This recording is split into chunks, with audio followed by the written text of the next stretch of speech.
एक हिंदू धर्म को जागृत करने के लिए और अपने बच्चों को, परिवार को संस्कारित करने के लिए भगवान राम दीपावली के पावन अवसर पर जब अवधपुरी में प्रवेश करते हैं और संपूर्ण अवधपुरी को दीप मालिका से प्रकाशित किया जाता है, ऐसे ही पावन दीप महोत्सव की आप सभी को बधाई देते हुए 5 दिवसीय माता महालक्ष्मी का पूजन, स्मरण शिव महापुराण के माध्यम से, स्कंद पुराण के माध्यम से, विष्णु पुराण के माध्यम से, देवी भागवत के माध्यम से अपन सब श्रवण करने के लिए अपने अपने घरों में विराजमान हैं।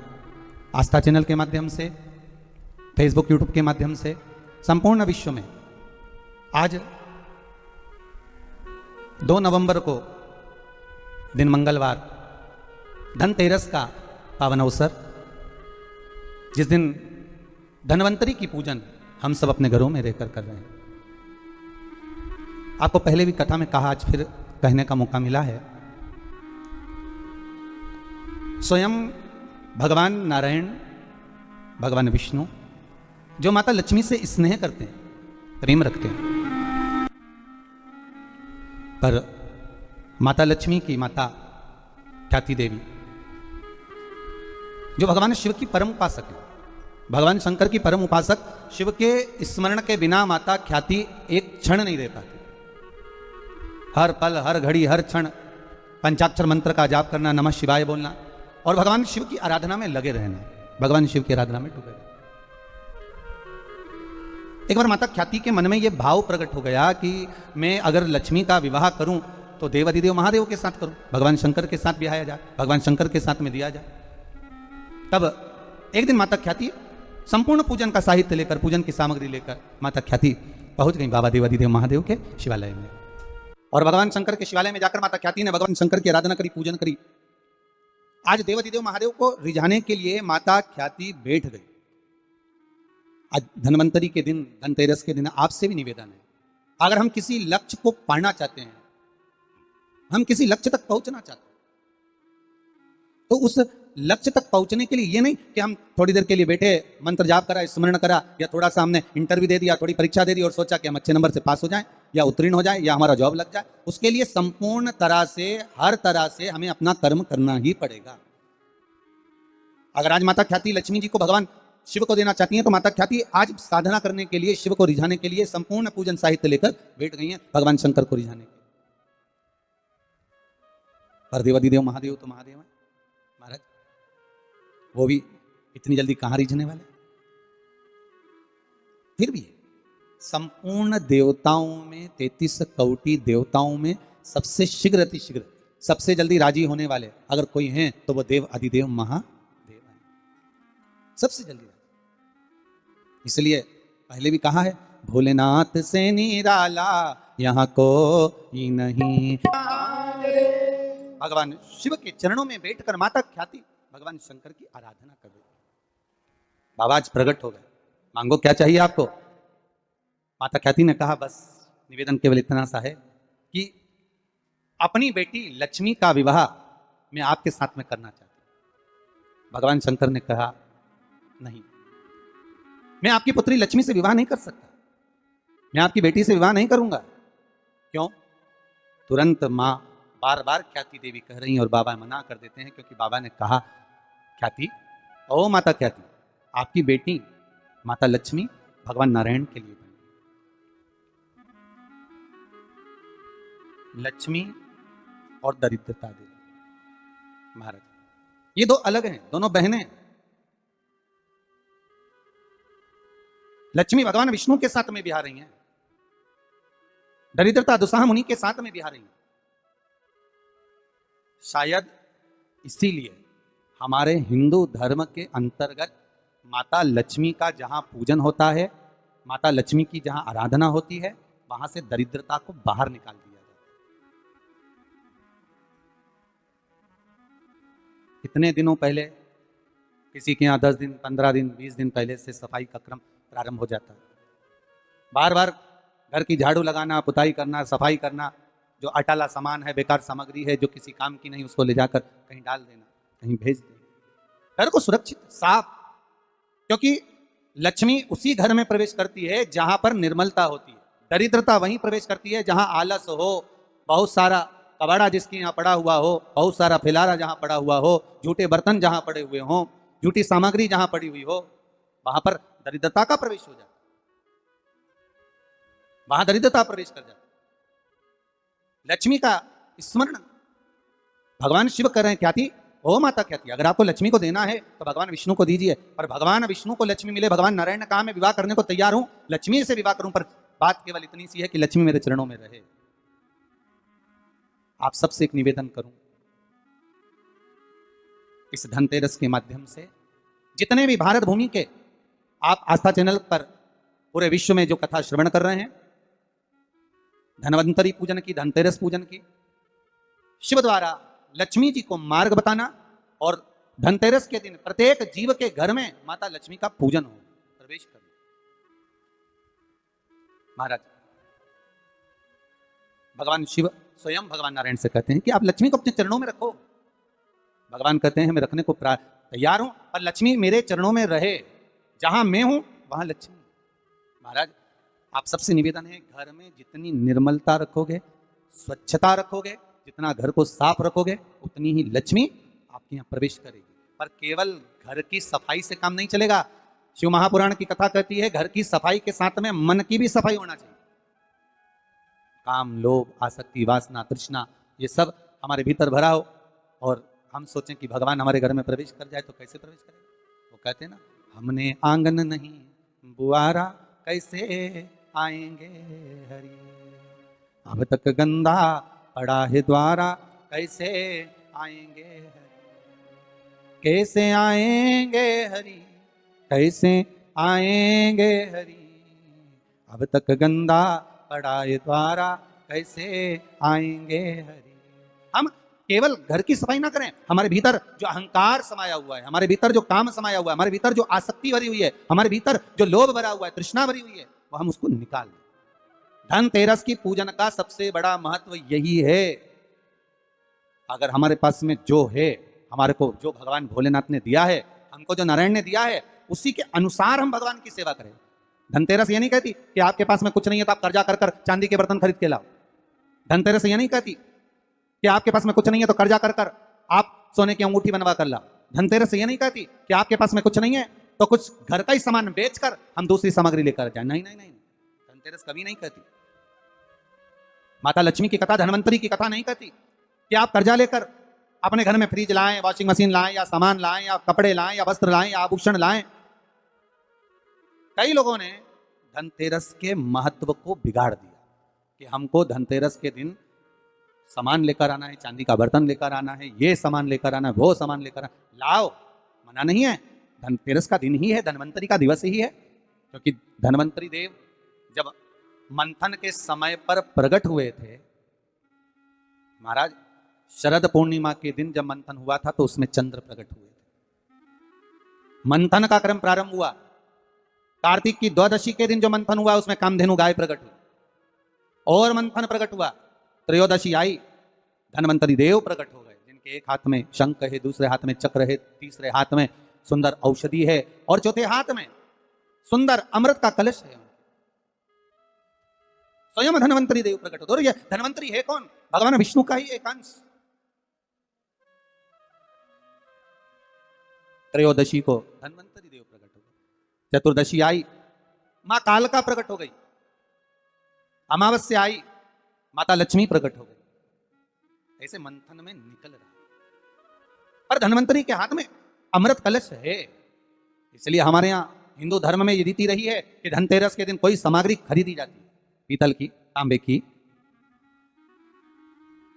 कोई वस्तु हम खरीदते हैं। पर आज का समय का जो फैशन बढ़ता गया तो कहा साहब चांदी के बर्तन खरीदना जरूरी है, चांदी का सामान खरीदना जरूरी है, सोने का पात्र, सोने की वस्तु खरीदना जरूरी है, ये सामग्री खरीदना। तो यहाँ शास्त्र नहीं करा कि महाराज इतने महंगे महंगे पदार्थ खरीदो और घर में कर्जा कर लो। शास्त्र तो यह कहता है कि धनवंतरी की पूजन करना है आपको। अगर आप एक सामग्री भी लेकर आ रहे हैं तो उसमें आपका भाव जुड़ा होना चाहिए, कर्जा नहीं जुड़ा होना चाहिए।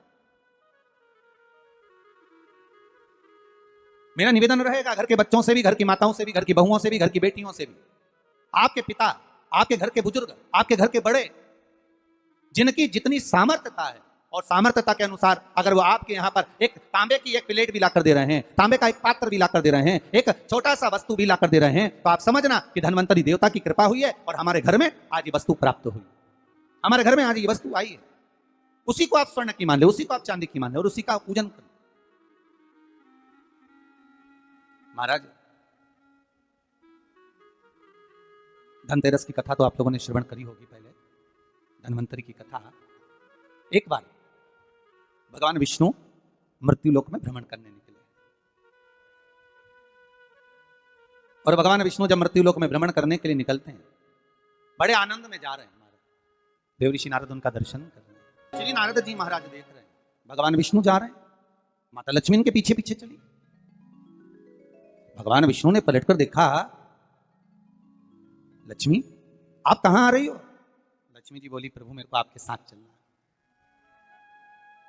भगवान बोले, लक्ष्मी आप हमारे पीछे, हम दक्षिण की ओर जा रहे हैं और आप हमारे पीछे पीछे आ रही हो, इस दक्षिण की ओर आपको नहीं आना चाहिए, आप रुको। लक्ष्मी जी मानी नहीं। समझाने वाला व्यक्ति जब समझाए, देखो अभी अपने पास में इतना नहीं है, कोरोना महामारी के कारणवश हो सकता है कि थोड़ी कमाई कम हुई हो, इसलिए काम करते हैं। कोई वस्तु लेना है अपन बाद में ले लेंगे, अपन बाद में प्राप्त कर लेंगे। नहीं नहीं नहीं, मेरे को तो चाहिए। मालूम पड़े जिद पे अड़ गए, बहुत कुछ भी हो जाए मुझे तो ये सामान लाकर देना ही पड़ेगा, तो ये श्रेष्ठता नहीं। भगवान विष्णु लक्ष्मी जी से तुरंत, लक्ष्मी कहाँ जा रही हो? आपको मालूम है ये दक्षिण दिशा है जहां मैं जा रहा हूं, आप यहाँ प्रवेश ना करिए। लक्ष्मी जी कहती, नहीं स्वामी मैं आपके पीछे पीछे चलूंगी। लक्ष्मी जी को खूब समझाया भगवान विष्णु ने, नहीं मानी माँ लक्ष्मी। जाने के लिए आतुर हो गए, जाने लगी। और माता लक्ष्मी जब जाने लगी, भगवान समझा समझा कर रह गए, समझा कर भगवान रह गए, नहीं मानी, चल दी पीछे पीछे गए। भगवान रोक रहे, नहीं मानी। चलते चलते लक्ष्मी जी ने क्या देखा कि एक सुंदर गन्ने का ईख का एक खेत है। आपने देखा होगा, जितने भी लोग इस पावन धन्वंतरी कथा को सुन रहे हैं, धनतेरस के पावन कथा को श्रवण कर रहे हैं, उन्होंने देखा होगा कि जब दिवाली की पूजन होती है तो दीपावली की पूजन में कई जगह पर गन्ने को, ईख को पूजन में रखा जाता है। अब भैया कोई ब्राह्मण देवता से पूछे कि महाराज ये गन्ना पूजन में क्यों रखा जाता है लक्ष्मी जी की पूजन में? आपके बच्चे भी आपसे पूछ सकते हैं, मम्मी ये गन्ने का क्या प्रयोग है, ये ईख का क्या प्रयोग है कि माता लक्ष्मी की पूजन में गन्ना रखा जाए, ईख रखी जाए, इसका प्रयोग क्या? तो वो प्रयोग ये धन्वंतरी की कथा में आ रहा है, ये धनतेरस की कथा में आ रहा है।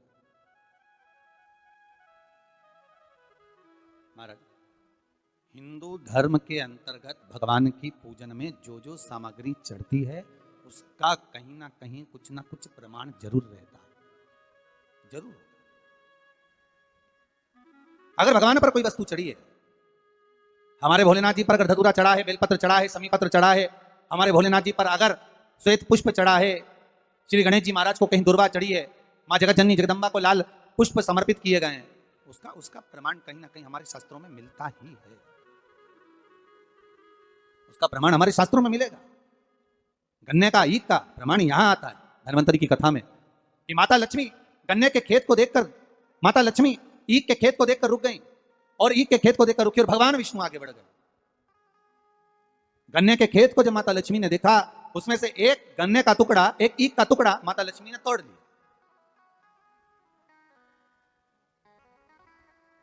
अब जब गन्ने का टुकड़ा तोड़ा, ईख का टुकड़ा जब माता लक्ष्मी ने तोड़ लिया, तब उस गन्ने को तोड़कर माता ने मुख में उसको खाना चबाना चालू करा। उस गन्ने का रस माता प्राप्त करने लगी। उस गन्ने के रस को, उस शुगर को, गन्ने के उस रस को, ईख के उस रस को माता लक्ष्मी आराम से प्राप्त कर रही और भगवान आगे निकल गए।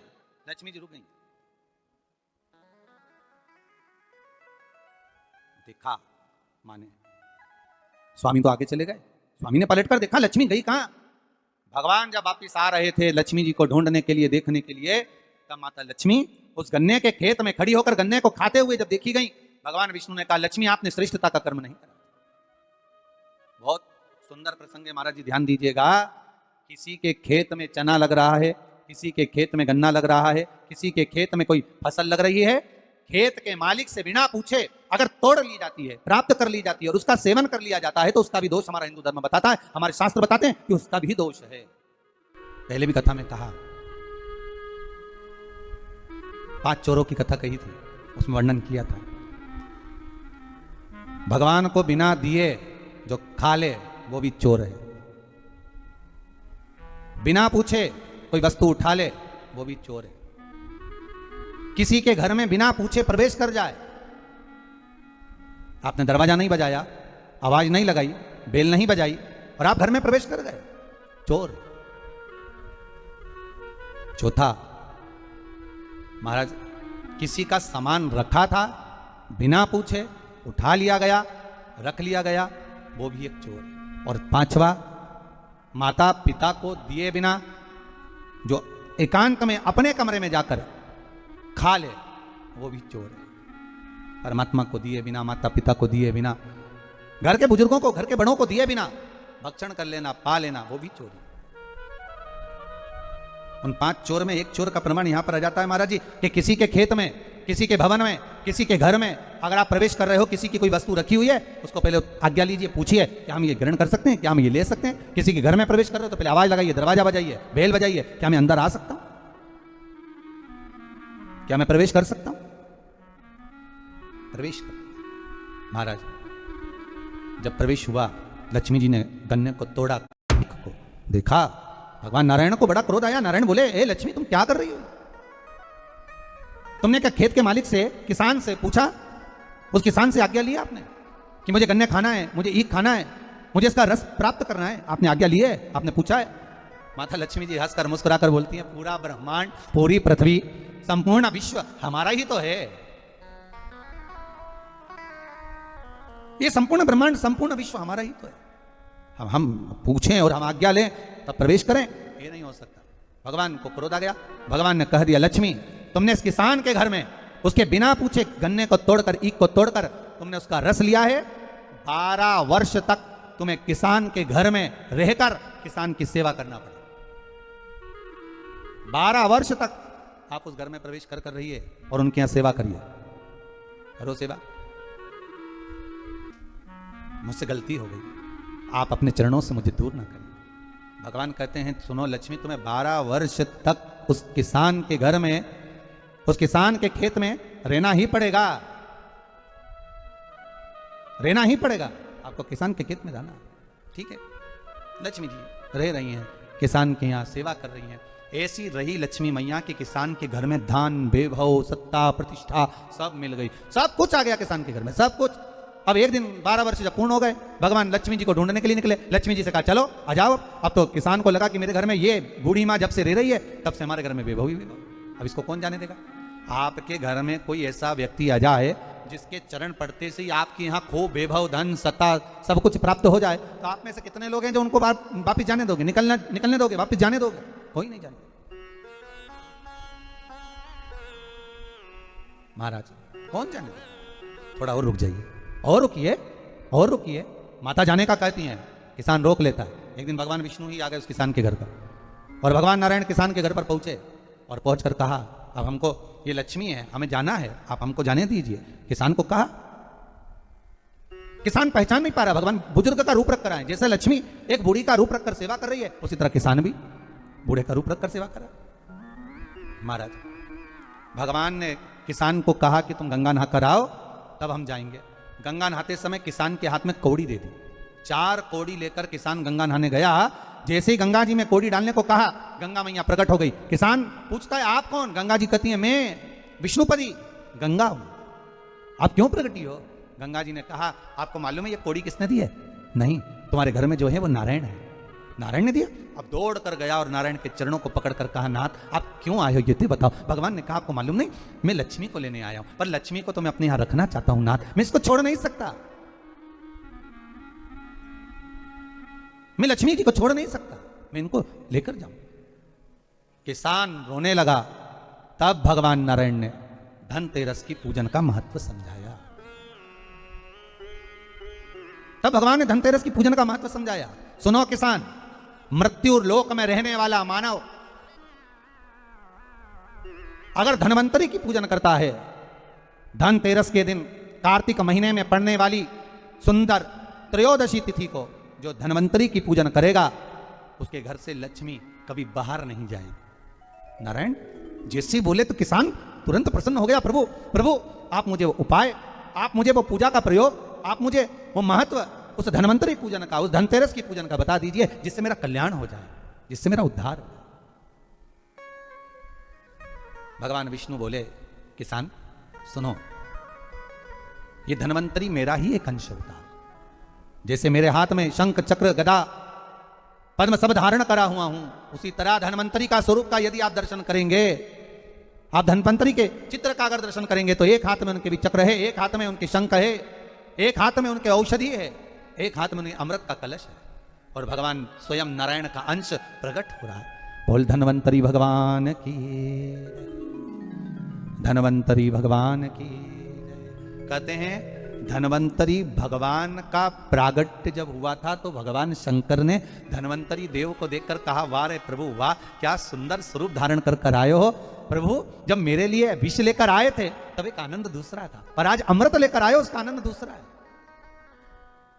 बहुत अलग अलग बातें महाराज। शिव महापुराण की कथा कहती है दो तरह की वाणी होती है, एक में आपने क्रोध कर दिया, आप शब्द कह दिया, ताना दे दिया, गालियां दे दी, और एक शब्द अमृत का मीठा बोल दिए, प्रेम की वाणी बोल दी, उसका एक आनंद दूसरा है,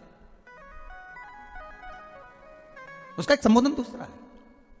एक विष लेकर आ रहा है, एक अमृत लेकर आ रहा है। शिव जी कहते हैं जो अमृत लेकर आ रहा है उसका आनंद ही दूसरा है, उसके चेहरे की चमक ही दूसरी है। भगवान विष्णु कहते हैं सुनो किसान, मैं आपको धनवंतरी पूजन का विधान बताता हूं। भगवान कहते हैं किसान, सुंदर कृष्ण पक्ष की त्रयोदशी को कार्तिक के महीने में धनवंतरी देव का पूजन, धनतेरस का पूजन माना जाता है। सुनो किसान, एक सुंदर भूमि पर देसी गाय का गोबर से लीपन कर कर, अगर गाय का गोबर ना मिले सुंदर जल से लीपन कर कर, वहां एक सुंदर चौक को पूर कर, आप सभी को ज्ञात होगा कि चौक पूरने में रंगोली का प्रयोग नहीं होता। आप लोगों को मालूम होगा चौक पूरने में आटा और हल्दी का प्रयोग होता है। काय का प्रयोग होता है? आटे और हल्दी का प्रयोग। आटे हल्दी का प्रयोग क्यों होता है? क्योंकि आटा समृद्धि को बढ़ाता है, लक्ष्मी वैभव को बढ़ाने वाली हल्दी होती है। इसलिए जब चौक पूरा जाता है भूमि पर तो चौक पूरते समय आटा हल्दी का प्रयोग करते हैं। थोड़ा सा चावल का दाना या गेहूं का दाना रख दिया जाता है, उसके ऊपर एक सुंदर चौकी, एक चौरंग, एक पाटा रख दिया जाता है। भगवान विष्णु बता रहे हैं किसान को धनतेरस के पूजन का वर्णन, और जो भगवान विष्णु ने बताया है वही पूजन का वर्णन आप लोग श्रवण कर रहे हैं। आज धनतेरस है, आज धनतेरस का प्रयोग कर पूजन करें और शिव महापुराण के इस भाव को, विष्णु पुराण के इस भाव को, स्कंद पुराण के इस भाव को आप धारण करें और जो विधान भगवान विष्णु बता रहे हैं उसके हिसाब से, उसके अनुसार आप लक्ष्मी का पूजन, धनतेरस का पूजन करें। चौकी लगाएं, चौरंग लगाएं, पाटा लगाएं, उस पाटे पर एक सुंदर लाल वस्त्र धारण करा दें, लाल वस्त्र बिछा दें। एक थाली लें, उस थाली पर कंकु से, रौली से, कुंकू से गिला कर कर स्वस्तिक का निर्माण कर दें। स्वस्तिक का निर्माण कर कर घर में अगर चांदी का सिक्का हो, अगर चांदी का सिक्का नहीं हो, चांदी का कॉइन नहीं हो, तो अपने घर का 1 का सिक्का, 2 का सिक्का, 5 का सिक्का, 10 का सिक्का, जो भी आपके घर में हो वो कॉइन ले लें महाराज, उसको थाली के अंदर रख दें स्वस्तिक के ऊपर। फिर उसका स्मरण करें, आटे के 7 दिए बनाएं, एक थाली में, एक प्लेट में रख लें, घी के दिए बनाएं और उसमें सुंदर बाती को लगा दें। ध्यान दीजिएगा, इसमें जो बाती लगेगी वो लंबी बाती लगेगी। लक्ष्मी जी की पूजन में जितनी भी बाती लगे वो लंबी लगे। महाराज घी के दिए लगा दें 7, सातों दियों को प्रज्वलित कर लें, प्रकट कर लें। एक दिया तेल का लगा लें। तेल का जो दिया लगाया है, जहां पर आपने सिक्का रखा है, कॉइन रखा है, उसका लेफ्ट हैंड, मतलब आप ऐसे बैठे हो तो आपका सीधा हाथ की ओर आप तेल का दिया लग दें। और जो 7 दिए आपने लगाए हैं वो लक्ष्मी जी के राइट हैंड, मतलब आपका लेफ्ट हैंड हो गया, लक्ष्मी जी का राइट हैंड, आपका लेफ्ट हैंड हो गया, आपका उल्टा। वहां पर 7 दिए जो आपने प्रज्वलित करे हैं वो प्लेट में रख दें। सुंदर थाली जो आपने पूजन की तैयार करी है उसमें कुंकू, रोली, हल्दी, अबीर, गुलाल, चंदन, मौली, लाल धागा, मौली, अमरबेल के टुकड़े, कमलगट्टे, हल्दी की गांठ, सुंदर भाव में उसको रखें। जल का पात्र सुंदर आनंद से, जो क्वाइन चांदी का और देसी क्वाइन आपने जो रखा है उसका जल से पूजन करें। लक्ष्मी पूजन का समय अलग अलग होता है, पर धनतेरस की पूजन का जो समय है वो प्रदोष काल से प्रारंभ हो जाता है। कब से प्रारंभ हो जाता है? प्रदोष, क्योंकि शिव के द्वारा निर्मित है लक्ष्मी पूजन का भाव। महाराज क्वाइन का पूजन करें, कंकु आदि से पूजन करने के बाद दोनों सिक्कों को उठा लें, दोनों क्वाइन, जो चांदी का सिक्का है और जो देसी क्वाइन है उसको उठाकर उस पर जो कलेवा है, मौली है, नाड़ा है, लच्छा है, उसको लपेटना प्रारंभ कर दें और उसको लपेटें। पहले चांदी का सिक्का लपेट दें, फिर देसी सिक्का जो आपने रखा है 1, 2, 5, 10 का जो सिक्का रखा है उसको लपेटें, थाली में उसको रख लें, फिर वापस उस पर जल का छींटा देकर उसका पूजन करें। महाराज हल्दी, रौली, मौली, चंदन आदि लगाकर सुंदर भाव से चावल को हल्दी में भिगो लें और पीले चावल कर कर उल्टे हाथ में चावल लेकर माता लक्ष्मी के ऊपर जो 2 सिक्के रखे हैं उनका पूजन करें।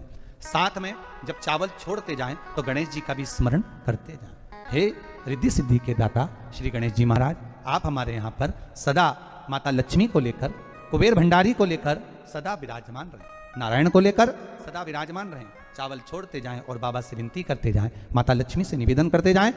भगवान शिव का स्मरण करें, भगवान नारायण का स्मरण करें, माता लक्ष्मी का स्मरण करें, रिद्धि सिद्धि के दाता भगवान श्री गणेश जी महाराज का स्मरण करें, छोड़ते जाएं। जब चावल पूर्ण छोड़ दें, पूजन पूरी तरह से हो जाए, तब महाराज 7 सुंदर आनंद से अमरबेल के टुकड़े, अमरबेल वृक्ष पर एक पीले कलर की बेल चलती है, पीली, उसमें पत्ते नहीं होते, वो किसी भी वृक्ष पर डली रहती, वो अमरबेल कहलाती। ये अमरबेल लक्ष्मी पूजन में समृद्धि के लिए, मकान के मुहूर्त के समय पर, गृह प्रवेश के समय पर बहुत कार्य आती है। महाराज ये अमरबेल को पानी की जरूरत भी नहीं पड़ती, आप रूप किसी वृक्ष पर डाल दी जाए वो अपने आप फलती चली जाती है। उसी तरह हमारे यहाँ भी हम भगवान से यही प्रार्थना करते हैं, जैसे अमरबेल बिना पानी पड़े भी किसी भी वृक्ष पर डाल दी जाए पनपती जाती है, बढ़ती चली जाती है, ऐसे हमारे घर में बेबहू लक्ष्मी बढ़ती जाए। अमरबेल के 7 टुकड़े, कमलगट्टे 7, हल्दी की गठान 7 माता लक्ष्मी को समर्पित कर दें। दोनों हाथों में हल्दी पिसी हुई लीजिए और माता लक्ष्मी के ऊपर उसे चढ़ाना प्रारंभ कर दीजिए। 7 बार पिसी हुई हल्दी वो सिक्कों पर चढ़ा दें, अपनी मनोकामना कर कर अपने घर में माता लक्ष्मी को विराजमान करने के। जब हल्दी पूर्ण चढ़ जाए, हाथ में कुंकू ले लीजिए, रोली ले लीजिए, उस रोली कुंकू को भी माता लक्ष्मी को समर्पित करिए। तब इसके पश्चात सुंदर जो भी घर में मिष्ठान हो, मीठा हो, नहीं हो शक्कर हो, गुड़ हो, मिश्री हो, जो भी आपके पास में हो, खड़ी शक्कर हो, वो भगवान को माता लक्ष्मी को भोग रख दीजिए। अगर कुछ मीठा बना हो तो मीठा रख दीजिए। महाराज घर में संपूर्ण पूजन कर कर आपके घर में जो देवालय में भगवान बैठे हैं उनका भी पूजन करिए। पूजन करने के पश्चात आप माता लक्ष्मी से निवेदन करिए, हे माँ आप हमारे यहाँ सदा विराजमान हो।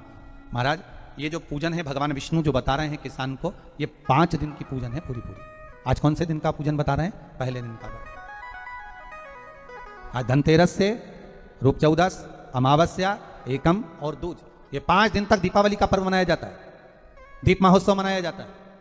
पूजन करने के बाद जो 7 दिए आपने प्लेट में रखे हैं, थाली में रखे हैं पूजन के लिए घी के, उन 7 दियों से माता लक्ष्मी की आरती उतारिए। उन 7 दियों से माता लक्ष्मी का पूजन करिए, माता लक्ष्मी से विनती करिए, मां